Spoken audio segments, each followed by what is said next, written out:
This is an interview with Joe O'Mara, 10 Fulton Street, Hastings-on-Hudson. Today is April 8, 1988.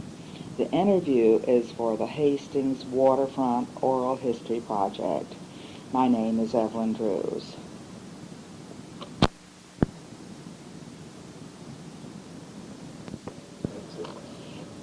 Where were you born, Joe? I was born in Yonkers, What year was that? 1917. And when did you come to Hastings? 4 years, so that would be 1921. Okay. And do you know why your parents came to Hastings to live? Well, my father passed away, and my mother met Bill Daly, Mm-hmm. and that's where they located on Main Street. Mm-hmm. Right on Main Street. Do you remember anything about living on Main Street? Yes, in particular, I remember the fire Mm-hmm. in the house that we lived in, right across the way from Bollinger Plaza there. Mm-hmm. And I was in the top floor of that thing when it was on fire. It was a very large fire, and even the fire engines from Yonkers, Ellensport, Dobbsbury, and all the towns around the river were at that particular fire. Did it burn down completely? Not completely, but the house was pretty well gutted. You couldn't. Top to bottom. You couldn't live in the house after the fire. No. That house was located. What's located there? Now, what was Tavern? the Green Tavern? The Green Tavern. Uh-huh. was there.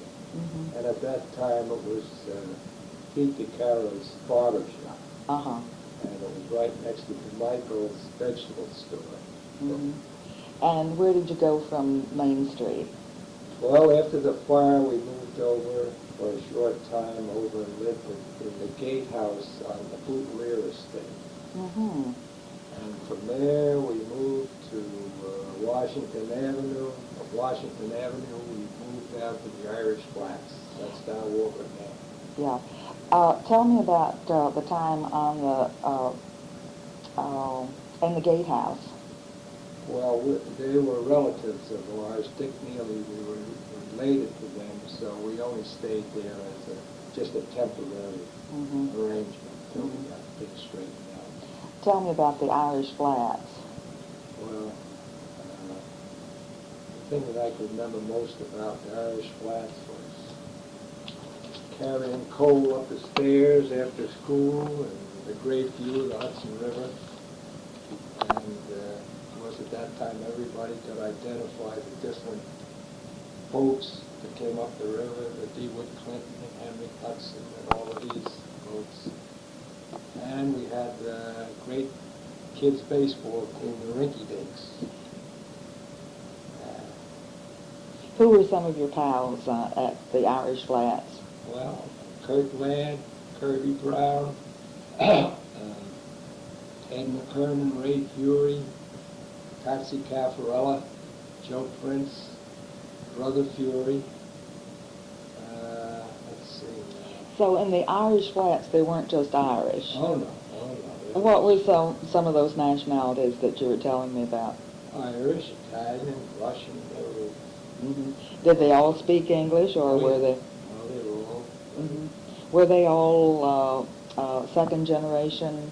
I would say so. Yes. Yeah. Yes. Mm-hmm. And you had a great view of the river, you said. Oh yeah. Look. See the Hudson River. As a matter of fact, there were a few winters where you could see the river would be frozen over, and you could see people crossing the river to the other side. Mm-hmm. And I imagine some of them were getting firewood. Mm-hmm. Were you allowed to go down on the river when you were a kid? Well, you were allowed, but really the only time that I'd get down the river is because we were going to go swimming down at the home. That was The home? What? That was down beyond Zinzer's, and it was sort of an area where there's a bridge that crossed the New York Central Railroad tracks, and it was enclosed for, I guess, the kids swimming from the home at one time, but we swam outside that enclosure. Mm-hmm. Is that now the Graham School that you're Yes. calling the Yes, home? yeah. Mm-hmm. Do you know what the name of that was then? what, The home? The grain school. Yeah, it was the grain school Right, when you grain were school, playing there. Yeah. Hmm. Did you do any fishing? Did your mother was then married to Bill Daly? Right. Yeah. That's right. Did he work in Anaconda at He any time? worked in Anaconda, and he was the foreman of the painters. Mm-hmm. Yeah. And you later had more people in your family? Well, Your mother had more children? yes, I had a brother, Bill Daly, and a sister, Alice. Mm-hmm. What kind of games did you play when you were down? Tell me some of the games you played when you were down at the Irish Flats, besides the rinky-dinks, the baseball. It was strictly baseball, Uh-huh. and that was about it. Everything was Baseball. baseball, even basketball at the Irish Flats was out. There was no baskets up or anything else. Mm-hmm. Where did you play baseball? Uh, Our training headquarters, where we did our spring training, was down from the old Lysine building in an area where, Nick Connick and these people live right now. There were barracks in there at one time during World War I, and they were all cleared out, and that was where we did our spring training. Then we played our regular games. We moved up to the Aqueduct. That was our regular ball field. And there was enough space for playing baseball Well, there? it was, yeah, we played games there, Uh-huh. kids' games, and the left fielder could be up in the woods and the right fielder out on the roadway, but nevertheless, it was going, the balls were going to Caruso's vegetable garden, but somehow or other we always played a game of ball. Mm-hmm. There were two teams, enough kids for... Well, in that time, some of the kids' teams were across the river. You had the Orioles. They were led by Johnny Anko. And Uniontown had a kids' team. I think they were called Pirates. And in those days, if you had a game away from your home, you traveled en masse. There would be about 20 kids walking along a roadway, maybe from Hastings to Trevor Park, or from the Irish Flats over to St. Clair's, or even from the Irish Flats all the way up to Woodlands would be, I think nothing of it. Mm-hmm. Walk up there, play a game of ball, and walk back again in a group. Were you a pretty good team? Oh yeah, we could more than held our own. We were champs along in The Hastings rinky-dinks were the yeah, champs? Hastings rinky-dinks. Mm. Any other special memories about the Irish Flats? No, not that I can recall. Okay. Where did you go to school, Joe? I went to school at St. Matthew's. Mm-hmm. And you went there until you were in Until what I grade? graduated up, and then we went up to the Hastings School. Was that Junior 8th high grade, school, the St. Matthew's? yes. Right. Do you remember the priest at the time? Father O'Keefe. And any special memories about Father O'Keefe? Yes, there was one. I know that at one time I threw an eraser, and it managed to go out the window. And Father O'Keefe wore a long black coat, I remember, and a black fedora hat. And it's just my luck that the eraser hit Father O'Keefe in the chest. And when he arrived in the room, he had a rectangular white spot on the front of his chest. And I know he said, "Who threw the eraser?" And everybody in the classroom looked at me. They told on you. That did it. I got it good for that. Mm-hmm. Got a little spanking, did you? Oh, yeah, that was bad. Uh-huh. And then you went to the high school. Yeah. And did you have any adjustment problems going from Catholic school to public school? The biggest well, to begin with, if you weren't a good student, I would say you were a little behind when you arrived up there. some of the students, like Esther Lynch and some of the other girls, were very good, and they could more or less hold their own. They were good students. But most of us were a little behind. And the worst problem I think we had is when we got in the gym, and we had to line up to do this marching, where you had to count by the numbers and right flank, left flank, and usually some of the St. Matthew's kids were going out through the gymnasium door or up the stairs or something, disappearing into the They building. weren't used to the marching? No, it took us a while to catch on. And what year did you graduate, Joe? 19... I didn't graduate from Hastings. I went to Hastings for 3 years, and then I went down to Saunders Trade School, and I got out of Saunders Trade School about 1937, I think. Mm-hmm. And you were always interested in sports? Yes. Playing during high school? Basketball and baseball, yes. Mm-hmm. Did you have any after-school jobs while you were in high school? No, not that I recall, because when you come home, you had in the fall and in the winter time, you had the coal to bring up. Mm-hmm. You didn't caddy during that time? Oh, yeah, I caddied from the time I was probably 12 or 13 years of age. I caddied over the Hudson River Country Club along with all the other fellas. You know, all of the young fellas in Hastings that time caddied either at Hudson River or at other golf courses in Sunningdale or some other golf courses. Mm-hmm. Did you get paid pretty well for that job? You got $1 a round caddy. If you were an A-class caddy, and if you were a B-class caddy, you could get 75 cents. And that was bad. Who determined your class? Well, when you went up there, the caddy master usually gave you a B badge. You had a great big B badge. It would be on your chest. It was like a billboard that you were starting out. And as you caddied and you gained more knowledge of how to caddy, and eventually he would recognize that. It was a big day when he'd give you that A badge and you got another number. That was quite an accomplishment. Were there any special people that you liked to caddy for? I remember caddying a few times for Alec Watson, the pro up there. That was always enjoyable. And some of the celebrities I caddied for up there, like Alfred McCann. I can't think of something. Mary Youngers at that time. I don't know his name. That was, I remember this.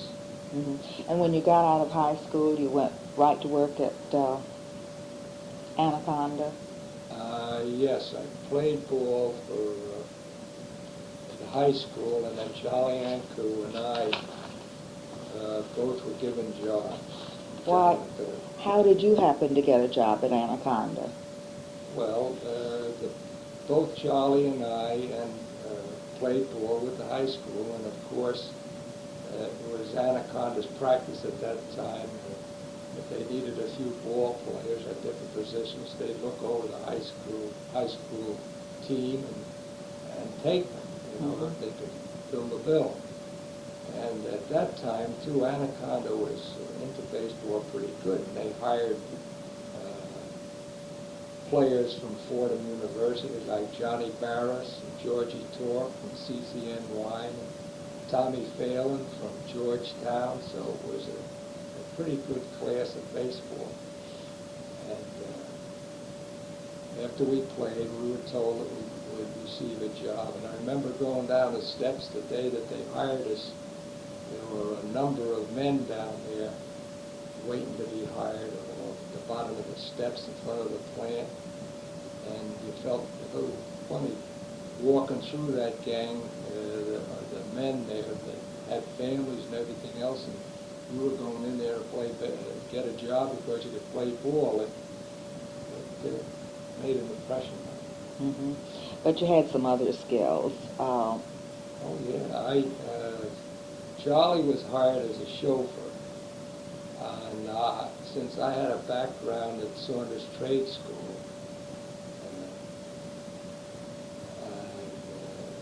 mechanical drawing and working on the machine tools and all that, eventually I wound up in the accessories division machine shop. Mm-hmm. How much did you get paid for that job? 55 cents an hour, 3 days a week is what we started. Mm-hmm. And in the accessory shop, what was your job? My job, I went in there as a storeroom man, and also when I wasn't doing the work of laying out the orders, I was an apprentice.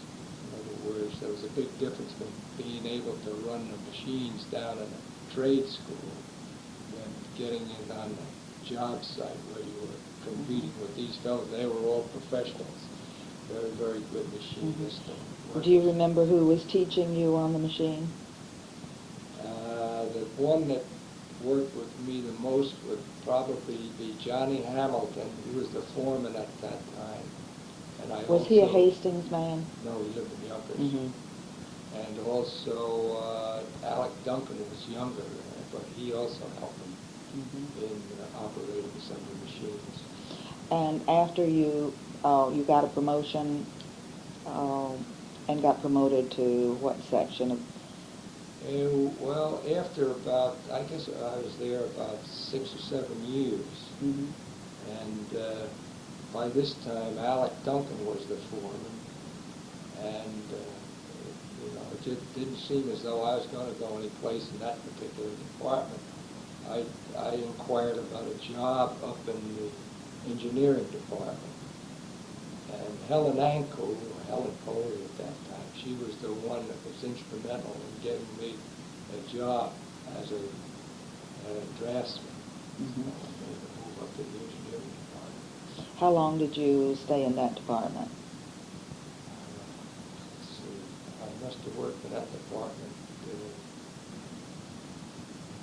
10 or 12 years. Mm-hmm. Was this a good increase in pay when you got moved up? Well, not initially, no. I started to work there. It was really on a trial basis. So I was told to pay up all my union dues, make sure I was up to date.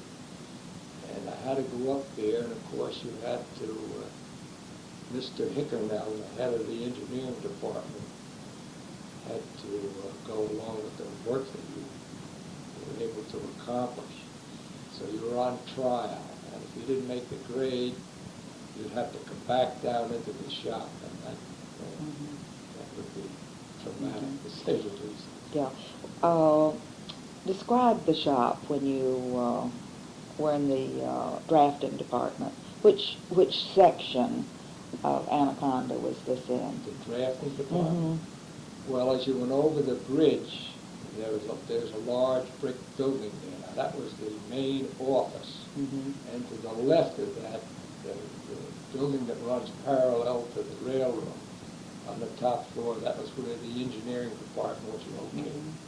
I'd say there was about 35 engineers, mechanical and electrical engineers located there. And Mr. Hickernell, Mr. Carter, and Mr. Jones were the officers in charge. And what other job did you do besides the drafting at Anaconda? After that? Well, after my stay in the engineering department, I moved up to the research lab, and we worked on all different types of cables. Well, prior to that, while I was working in the engineering department, we worked on buoyant cable for the Navy that was used during invasions to sweep the mines. Tell me what a buoyant cable is. Well, a buoyant cable was used before an invasion, and they would get 2 minesweepers, and these boats were constructed entirely out of wood. There was no metal at all. And they would run an electrode from one and lay out this long string of cable that would float maybe it would be about 3 or 4 inches below the surface of the water. They found out that the first cables they made would float on top of the water, and the Japanese were machine gunning them, and they would put them out of commission. So they designed them later on so that they would be under the surface of the water. And the 2 minesweepers would make a sweep towards the beach, and any mines that it would be electrical energized, and any mines that would come in contact with these electrodes, these pigtails that came off the buoyant cable, it would detonate them. And this is the way they cleaned out all of the invasion to a beachhead. Mm-hmm. Was this a very complicated job down at Anaconda? Well, it entailed making the core of these elements. You had to tape the core so that the cable would float, and there was a number of servings of aluminum wire around it, and of course it had to be waterproof, so that there was rubber jackets. A rubber jacket was around each cable. I'd say that they were about 3.5 to 4 inches in diameter, and they were put on these big reels, maybe 8 or 9 feet in diameter, and they would be on the back of the minesweeper when they would play them out into the water. So it was complicated, and it had a lot of servings of mastics had to be over the top of the wire so that it would be waterproof. So this process took a lot of different steps. Oh, yeah. Went from the accessories division to make the element up to the mill, and then the core had to be run through a machine, and then all of the wire servings would have to be applied over the top of the core, and then it would go from there over into this section where they vulcanized it. It was very complicated, and you all had to be tested, so it was quite involved. Mm-hmm. Were most of your contracts with the Navy at that point? Yeah, with the Navy, yes. Mm-hmm. And we at the same time in the accessories division, we made the dies, and all of the fittings were machined in that machine shop, so that the pot heads and junction boxes that we initially made, that business was, during the war, was practically pushed aside. We were about 95% on working on buoyant cable and Navy jobs. Did you hire a lot of people during the war? Yes, they had 3 ships going all the time, and a lot of the women came in.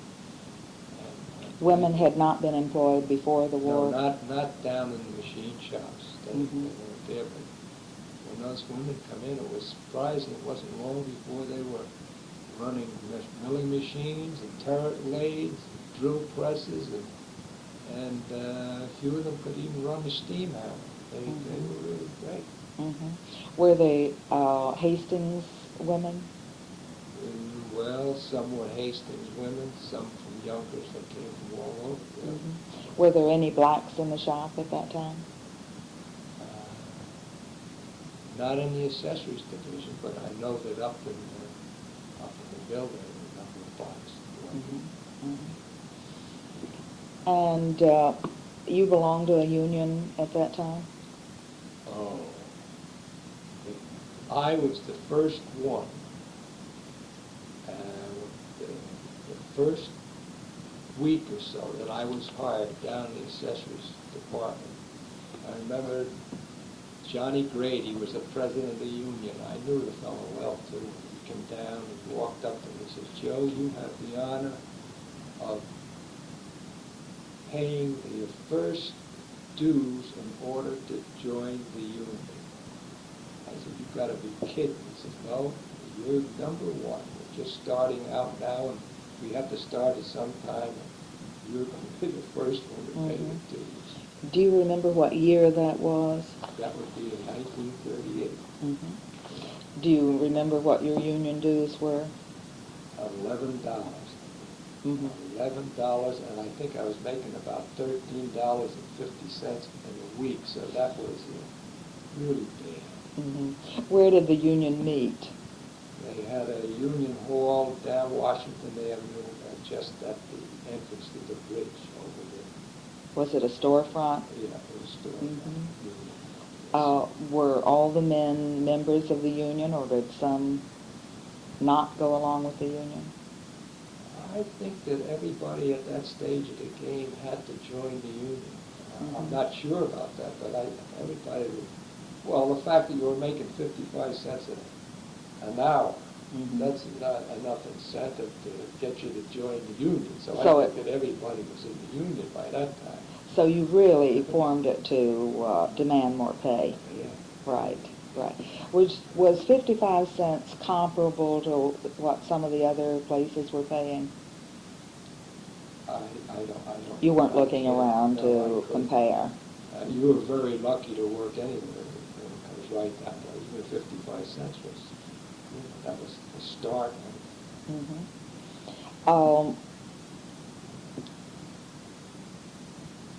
Did you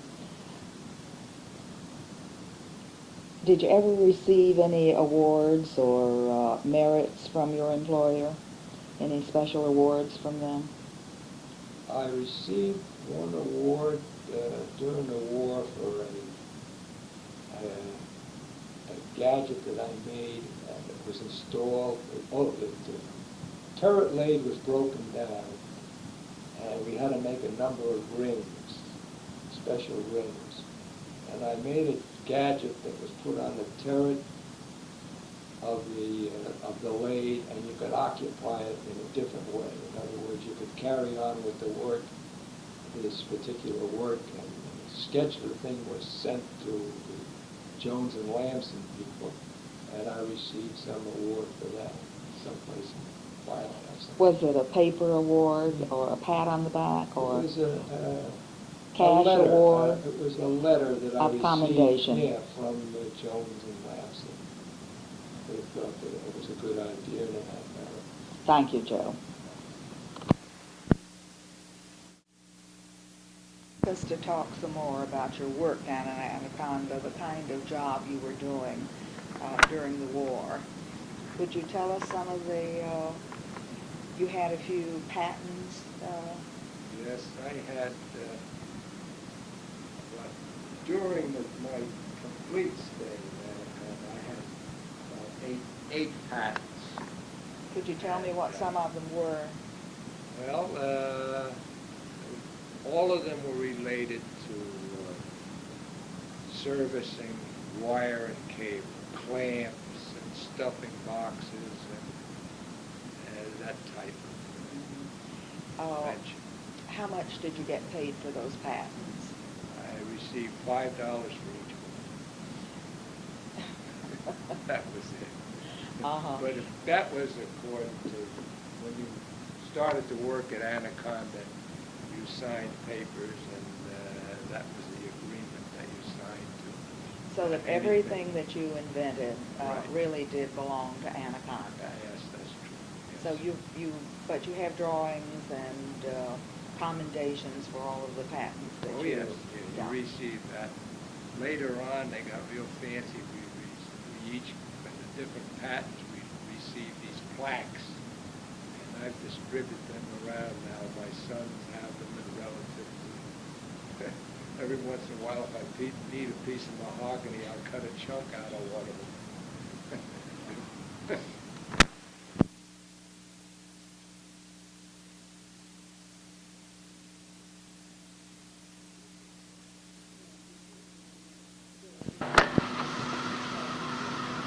Joe, did you enjoy working at Anaconda? Yes, I did. And I thought that Anaconda, over the years, was a fair place to work, and conditions were okay. And I think if you had anything on the board, you stood a good chance of moving up the ladder. Mm-hmm. Sure would have helped, though, if I had a formal education. I was able to express myself a lot better, because there were many times when I had an opportunity to get in the spotlight, and I just couldn't. I couldn't do it. Yeah, but you had the skills. You had developed the skills, the working skills. Right. Was it a clean, healthy place to work? It was clean in most areas. There was one particular area, the weatherproof, that I always thought was rather dangerous to work in, and that was because they put these fabrics on over the wire and cable, and there was an awful lot of dust in the air. And of course, in the rod mill, there was always a certain amount of copper dust. When you saw the sunshine coming in through the windows, you could see the copper. Did you wear a mask at any time? No. Did you know anybody who became ill because of that? No, I can't say that I do. There was one operation up in the mill that during the war they were putting on a compound called Halowax. And it was a peculiar thing that anybody that was a Caucasian, they would get a series of boils under their chin, like from ear to ear. But if they put someone on the job that was dark skinned, it never seemed to affect them. Some kind of allergy? I don't know what it was, but I know one fellow, Bill Collins, that lived over near St. Andrews Golf Course. Boy, he had an awful condition under his neck and chin, and it cleared up eventually, but they sent him down to the accessories for a while just to get him back in shape. Did you ever have an accident in Anaconda? All the time that I worked down there, I dropped the Evidur plate. Another fellow and I were moving this Evidur plate from one area to another, and we were supposed to drop it on 3. He dropped on 2, and I fractured the end of my one of my fingers, and that was about it. Not Carl. It really human error. Believe me. Human error. Yeah, I remember going up to Doc Dorfler, and it was throbbing, and he cut a notch back of the fingernail, and it really felt great. What kind of health care did you have at Anaconda? You would be examined every year. You went up for an examination, and they kept an eye on you. And if they thought you required more than an annual examination, you would go up more frequently. And they kept a good check on you in that respect. Did you pay extra for your health care? No. That was part of your benefits. Your family was not included in the No, they didn't health. have any benefits at that time. Did you have any fun while you were there? This sounds like such a serious job. Did any of the men really have any fun? Well, we had our fun. Sure, I can tell you about one experience we had down there that I thought was always great. It was during the time of the year where these fish, I think they call them moss bunkers, were coming up the river. And I was sitting with another fellow in the machine shop, Freddie Burpo, and they announced the moss bunkers are coming up the river. So we thought we'd go out there and take a look at this, see what was going on. So we arrived out there. I noticed that Freddie Burpo, the fellow I was with, had a ball-peen hammer in his hand. And we got out to the water's edge, and we're looking right close to the water, and these fish were going by. Believe me, it was unbelievable, a number of these things that were going by the dock. And one particularly big one came along, and I saw Burpo reach out, and he conked the fish right on the top of the head with this ball-peen hammer. It started to flop around a little bit, and Freddie reached down, he grabbed it by the tail, and he hauled it in. And it must have been about 18 inches long, probably weighed about 3-4 pounds anyway. It was a good-sized fish. So at that time we had a test tank in the accessories department where they would test these potheads. Test what? Potheads. They were cable terminations. And you'd have to take these cast iron assemblies and immerse them in the water and pressurize them with 15 pounds of air and make sure that they didn't leak. They were airtight.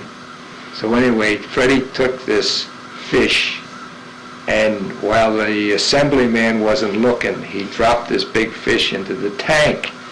And it seemed to be coming to life. It was zooming around the tank pretty good. The two of us were standing there watching it. So eventually we walked away, and just as the assemblyman was coming back to the tank, in walked the plant manager and the visitor. And it just seemed that the three of them arrived at the tank at the same time. And Mr. Romerod was trying to impress this visitor with the way we operate in the Anaconda plant. And the assemblyman put a pothead in this vise that he used, and he lowered the pothead in the water.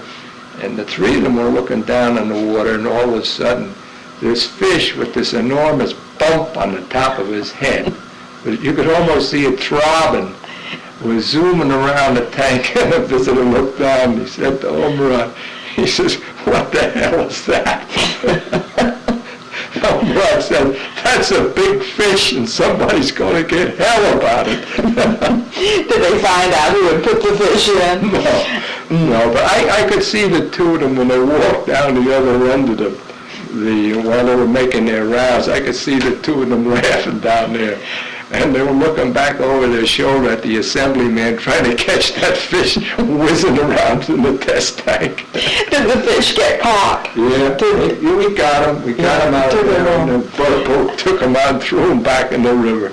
Did you spend much time out on the dock? Not particularly. You'd only go out for, some... To have your lunch? You'd go out there and have your lunch, and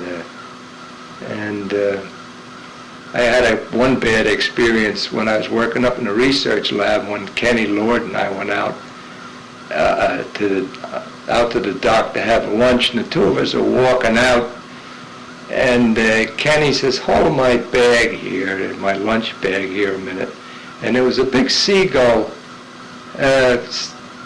perched up on the piling, an old abandoned piling out there. And he picked up these big rocks and he started throwing them at the seagull, and eventually one of them landed close enough, the seagull flew out over the Hudson River. And so we continued on, and we went up and we sat down on the dock, and I just had taken a big roll out and was about to bite into my lunch, and boy, that seagull came back and he unloaded and hit me right on top of the bald head. He got the wrong man. He got me instead of Kenny. And Kenny looked up at me, and to this day I remember him rolling around on the dock, on the planks, pounding on those planks, looking up at me. He was hysterical, but I didn't think it was very funny. I just sat there for a while, and I could feel the sun beating down on my head, and it was pulling the corners of my eyes up so that I looked like an Oriental person. And eventually I went into the lab, and that was... Got cleaned up. I got cleaned up. Mm-hmm. It was really bad. Besides your baseball team, you had a golf team down in Anaconda? We started a golf league in the accessories division, and it went on for many years. And you played as an individual, and you played with a partner. And we'd play during the golf season, during the good weather. We'd go over to Spring Lake every Monday evening. That was a time that was allotted to us, and we'd play this league all through the summer. Did you have some good golf players? Yes, there was a number of good golf players. Who do you think were the best ones? You were number one. No, I'd say that there were quite a few good golf players. Mm-hmm. A lot of them were ex-caddies. Mm-hmm. And they could play golf. There were some good, and there were some terrible golfers. Mm-hmm. You say that Anaconda sponsored you. What do you mean by that? They would put up the money. Just as an example, a baseball team, they bought all the uniforms, the bats, the balls. They paid for transportation. We would go on, the baseball team would take trips to Pawtucket, Waterbury, Perth Amboy, down the city. We traveled around playing different industrial teams.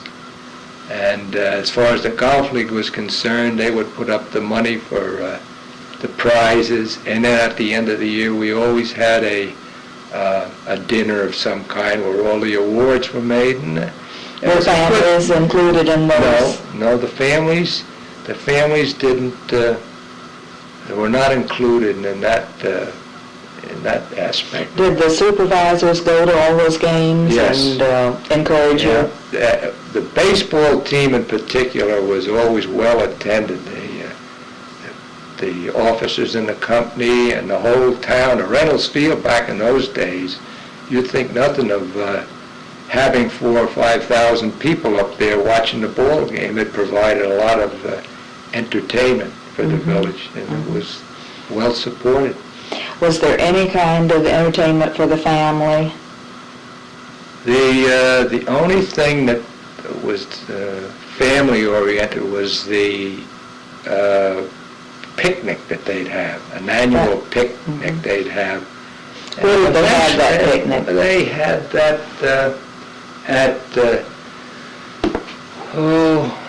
there's some place up here in back of Hartsdale. There's a county area that they had it, and then at different locations, like I can't think of the name of the. Did Anaconda furnish the food, or? Yes, and there was plenty of food and all sorts of games, and everybody would participate in. Were the families close to each other? Did you develop a lot of close friendships? Not through your work. I don't think it had anything. Once in a while, of course, that you know, but not through your working. Do you remember any? Occupation. Yeah. Do you remember any good seasons for your baseball team?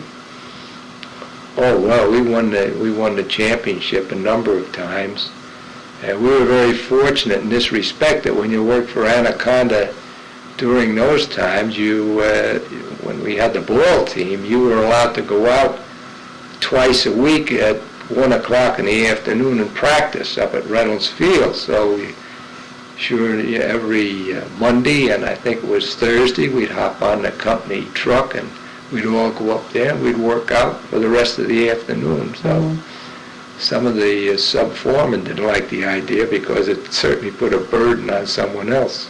How about your golf league? Was that, were you pretty successful with that? Well, that was after hours. Oh. You couldn't go out and play golf during the working hours.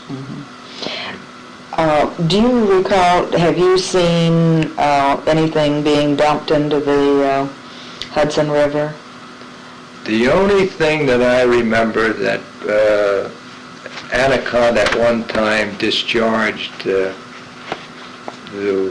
acids and waste from the rod mill that went directly into the river, and that was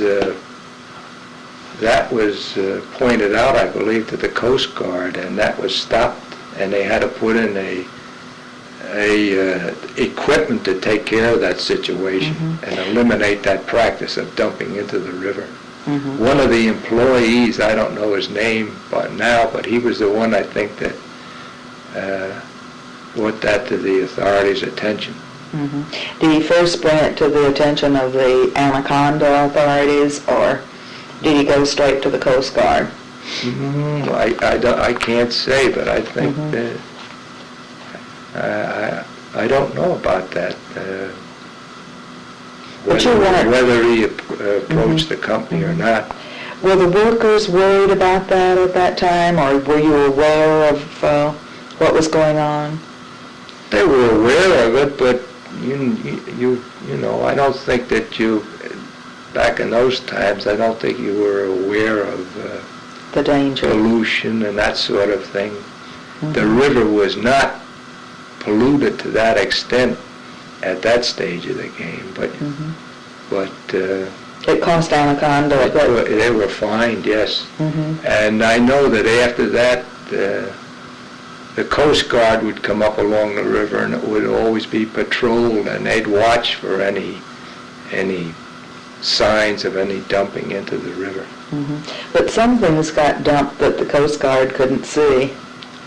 I know that when we were working in the accessories division, we had a number of bronze castings and cast iron castings, and if you were working on a machine and things weren't going that well and you had a number that you tried to tap or cut a thread in or made a mistake, you put them all on the side, and it wouldn't be good practice to leave them there so that the foreman could come over the next morning and see. So what you'd do is the whole crew would get a wheelbarrow, and we'd put all of the mistakes in the wheelbarrow. And in time when the night watchman was coming around, and as soon as he disappeared up towards the North Mill, we'd make a run for the Hudson River, and into the river would go the castings. I always worried sometime at a low tide that they might appear above the water, but they never did. Apparently it's quite deep off the dock at the carpenter shop. How did you ship the things out from Anaconda? Did you ship it out by boat or railroad car? Well, it went by trucks and by railroad car and all means of transportation. But you think the water is quite deep there, so a big boat could have come up? Into the slip where they came in with wire bars and all sorts of... You had things delivered by barge. Oh, yeah. What did you have delivered? The wire bars that went through the rod mill were all delivered on barges. Oh, and freight trains, too, where they had a siding there where they would come in and they would be taken off the freight trains and stored next to the rod mill. You worked at Anaconda until it closed? I worked the year after the plant was closed down, and that in the research laboratory, where I was running lathes and doing some mechanical drawing, because Anaconda, for a year after its closing, had obligations to their customers to service different parts and cables that they sold. So from time to time you'd have to go out in the field and look things over and make repairs and so forth. It closed in 1975? Yes. And you worked on till 76? Right. Was Anaconda give a good retirement? I was fortunate in this respect that I had my eyes, I had glaucoma, and my eyes bothered me a lot, and you could see that apparently in my work later on in my drafting. It took me a long time to finish a drawing. And this young fella, John Engelhardt, went to bat for me, and he got me a good retirement, and I had a disability retirement, so I was very fortunate. But you had worked there your entire adult life. Yeah, 38 years. 38 years. Yeah. It's a good long stint. It certainly Yeah. was. What happened to the other people who retired? Do you know about what kind of retirement they got? Well, the people that worked in the mill, there were a number of retirees that really took a licking, because the length of time that you retired there, if you reached a certain limit, I don't know how many years it was, you would get all the full benefit out of it. But if you fell short of it by maybe a week or 3 or 4 days, you were really penalized as if you were a new worker. You know what I mean? They had a cutoff point that they stuck to, and they wouldn't make any exceptions to the rule. Yeah. And a lot of people were very close to getting the full benefits, and they never made it. Maybe by 2 or 3 days after working there for 25, 30 years or so. Joe, we didn't talk about the big strike in 1960. Do you recall what went on when you had that big strike? There were two strikes. We had two strikes while we were down there. The first strike that we were on, that was probably in 1960. And that had to do with more money. But I always felt that the officers in the Anaconda plant themselves had nothing to do with what the workers were going to receive. That was always decided down in corporate headquarters, not by the people in Anaconda. And we were out, we were out for about a year. And I remember the first morning that I was supposed to go on strike, going down Washington Avenue, I saw one of the fellows I worked with a big billboard on his back, and he was patrolling back and forth. And I said, boy, this is not for me. So I was assigned up at the Hastings Railroad Station, just walking around up there for I think you had to stay there for about 4 hours, and then you could report back and then go home. So what I did, Evelyn and I went up to Canada, up to her relatives up in New Brunswick, and I stayed there for the duration of the strike. And when the strike was over, my foreman sent a telegram or something up to come back to work. So I did very little walking around the plant with a billboard on my back. Was it easy to get back to work? Were your relations good with your bosses when you came back? I think that both strikes that occurred in Anaconda, I think that it really damaged the company and the workers and everybody, because there was never the same feeling again. And when you first went down there, everybody seemed to work together, but after these strikes, slowly but surely, if a man had to sweep the floor, he would sweep it to a certain line. He would never do that little extra, and that's the way I guess the workers felt about it, Mm-hmm. I know one example, when I was working up in a research lab, we had a cable that had to go back down in the mill, and some mastic had to be applied. So there was 5 or 6 of us that were working on this project, and when he had the cable all installed in the machine and we're all set to go, we needed the crane operator up above to do some part of it, set a reel up. And at that stage of the game, he just waited up until this point, and he climbed down the ladder on the column, and he said, fellas, he says, this is time for me to have my coffee. So he disappeared into the recreation room to have his coffee, and here's 6 fellas standing around for 15 minutes, and this is typical of the bad kind of attitude that prevailed because of these strikes. Mm-hmm. Too bad. Yeah. Had a lot to do with, I think, the downfall of the company. Well, 38 years working there, your general impression of Anaconda, would you have recommended it to another young man to go to work for his life's work? Well, I think, as I said before, I think it was a fair place to work, and if you could make good progress, but you didn't want your sons to go to work there? No. In the first place, I think if I'd had an opportunity to talk with any young person, I'd certainly tell them to get a formal education and not to start as a storeroom man in the bins of an accessory department. Which your two sons have done. Yeah. Now, Jackie does what? Jackie is a designer of. He designs boxes and for a company up in Massachusetts. In the creative field. Yes, he does. And Joey? And Joey is a teacher special education up in Children's Village.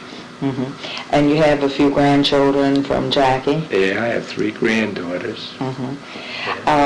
We didn't talk about where you lived in Uniontown. You live in Uniontown now, but another place you lived in Uniontown. Yeah. Lived on Rose Street in Uniontown for quite a few years. And it was a great place to live. Had a lot of fun while we lived there. Right. Did you have any feeling about divisions in the community? No, there was no division at all. Everybody, we'd all go up to the ball field or up to Inquis Corner and talk, and played basketball and baseball over football over the field, and always got along. Everybody got along together. Oh, there was one. The Yukons and the Murphys. All right, but that was individual. That was in the same neighborhood. That was kind of outside the community. You were going to tell me about something special you did during the war, about the Minuteman missile. Oh, one of the projects that I worked on that was very interesting was the designing and working on a splice case for the Minuteman missile cable, the cable that was to energize these missiles out in the silos out in the west. I worked on that from the start to the finish, made most of the drawings, and had a few ideas that were installed. And we went out to California. We were out there in San Francisco for, I guess for a month or so, testing the different splice cases that they were put through their paces. And that was one job that I recall was really interesting. Sounds like a nice career for you. Yeah, I had a good time. Right. Yeah. Thank you, Joe.